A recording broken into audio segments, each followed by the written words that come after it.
मागील काही दिवसांपूर्वी एक क्लिप जी आहे ती मोठ्या प्रमाणात व्हायरल झाली होती. ये जंजीरा किल्ला मुसलमानों का है, यहाँ पर तुम्हें एंट्री नहीं है, अशा प्रकारची ती क्लिप होती. आणि ती क्लिप होती जंजिरा किल्ल्यावरची.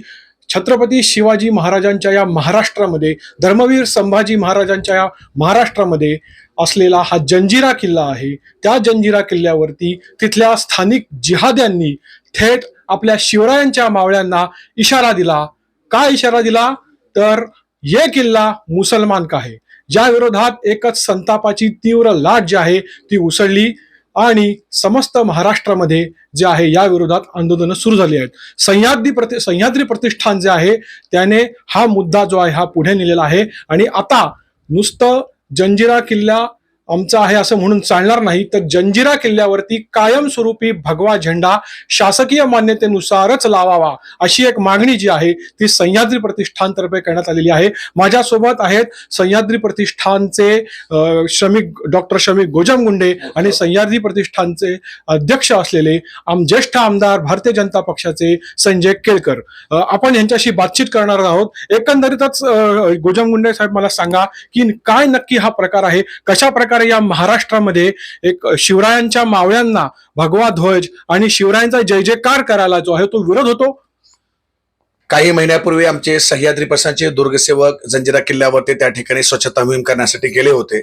आणि स्वच्छता मोहीम करत असताना छत्रपती शिवाजी महाराज की जय या नावाचा जयघोष करण्यात आला आणि त्या ठिकाणी परमपवित्र भगवा ध्वज फडकण्यात आला. त्यावेळी मात्र तिथल्या स्थानिक मुसलमानांनी याला विरोध केला. ते म्हटले की इसकी परमिशन तुम लाये क्या. आणि मग आपण सांगितलं की स्वच्छतेची परमिशन आमच्याकडे आहे आणि स्वच्छता करत असताना आम्ही भगवा झेंडा शिवाजी महाराजांचा जय जयकार आम्ही करतोच. तर त्यांनी विरोध दर्शवला आणि सांगितलं की ये किला मुसलमानों का है, यहाँ पे तुम भगवा लहरा नहीं सकते.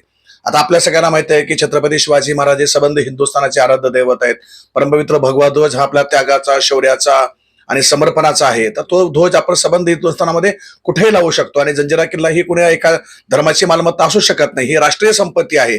आणि एका राष्ट्रीय संपत्तीवर आराध्य दैवताची नावाचा जय जयकार करणं किंवा परमपवित्र भगवा ध्वज लावणं हा कुठला काही गुन्हा असू शकत नाही. तर ह्या प्रकारचं जे काही त्यांचं कृत्य आहे हे अत्यंत घृणास्पद, किळसवाणी आणि प्रचंड राग व्यक्त करणार आहे. कारण हा किल्ला राष्ट्रीय संपत्ती आहे, केंद्रीय पुरातत्व विभागाचा आहे. तर सह्याद्री प्रशासनाने विचार केला की या ठिकाणी मग खऱ्या अर्थानं परमपवित्र भगवा ध्वज आपण लावूयात.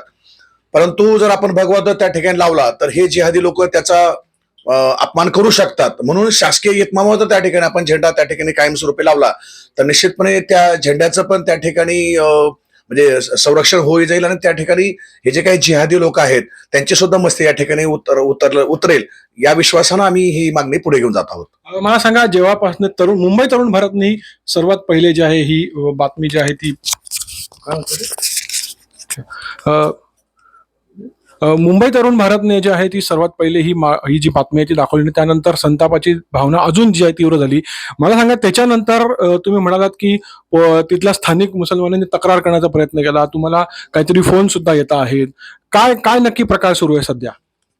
म्हणजे जेव्हा आपण संबंध महाराष्ट्राला आव्हान केलं की जंजिरा किल्ला हा जर मुसलमानाचा आहे तर तुम्ही त्या किल्ल्यावर जाऊच नका, म्हणजे सर्वसामान्य शिवप्रेमीला जर जलदुर्ग पाहायचा आहे तर त्यांनी जंजिऱ्यावर न जाता पद्मदुर्ग आहे किंवा आपल्या कोकणामध्ये सिंधुदुर्ग, विजयदुर्ग, सुवर्णदुर्ग अशा अनेक जलदुर्ग आहेत, त्या जलदुर्गला भेटी द्याव्या. आणि ह्या किल्ल्यांचा म्हणजे ह्या किल्ल्यावर आर्थिक बंदी खऱ्या अर्थानं आता घालण्याची वेळ सगळ्या भारतातल्या शिवप्रेमींची त्या ठिकाणी आलेली आहे.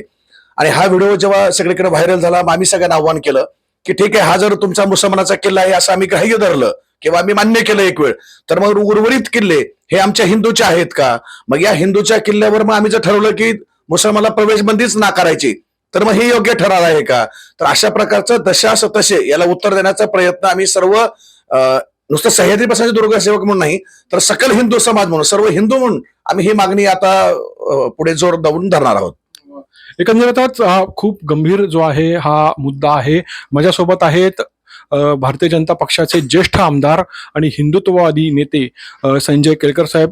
केळकर साहेब, मला सांगा, महाराष्ट्रामध्ये हिंदुत्ववादी सरकार आहे, अशा वेळेला तिथल्या स्थानिक जे कोणी जिहादी मनोवृत्तीचे मुसलमान असतील त्यांची हिंमतच होते कशी? नाही, खरं म्हणजे त्यांच्या मुसक्या बांधायला पाहिजे. या स्वतंत्र देशामध्ये अशा प्रकारचं बोलणं, अशा प्रकारचं वक्तव्य करणं की ज्या देशाचंच आराध्य दैवत छत्रपती शिवाजी महाराज आहे, तर हे निषेधार्थ आहे, निंदनीय आहे आणि हे कोणीही राष्ट्रभक्त आणि शिवभक्त सहन करणार नाही.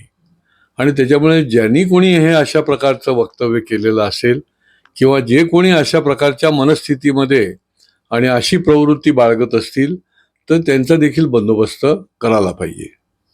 आता जी मागणी तर करण्यात आलेली आहे, आपण सुद्धा मागणी केलेली आहे आणि प्रदेशाध्यक्ष रवींद्र चव्हाण साहेब यांनी सुद्धा मागणी केलेली आहे. अशा वेळेला जर ही व्हायरल झाली आणि या बातम्या लागल्यानंतर जर अशा प्रकारे तिथले स्थानिक जे जिहादी मनोवृत्तीचे मुसलमान आहेत ते जर का आपल्या सह्याद्री प्रतिष्ठानच्या कार्यकर्त्यांच्या विरोधात तक्रारी दाखल करत असतील, पोलिसांवर दबाव आणत असतील, तर आता आपली भूमिका एक आमदार म्हणून, एक नेते म्हणून, हिंदुत्ववादी नेते म्हणून आपली काय भूमिका असेल? नाही, दबाव आणण्याचं काही कारण नाही आणि आणू पण नाही. त्यांनी हिंमत पण करू नये. उलट त्यांनीच ही आग लावलेली आहे. खरं म्हणजे मूळ मागणी जी आहे ती जंजिऱ्यावर जसा आम्ही तिरंगा फडकवला, सरकारी इतमामाने आम्ही तिरंगा फडकवला, पुरातत्व खात्याने त्याचा जो काही मेंटेनन्स करायला पाहिजे तो केला नाही. पुढच्या काळामध्ये ती शिवभक्त आणि दुर्गसेवक त्याची जबाबदारी घेतील. पण त्या ठिकाणी भगवा जो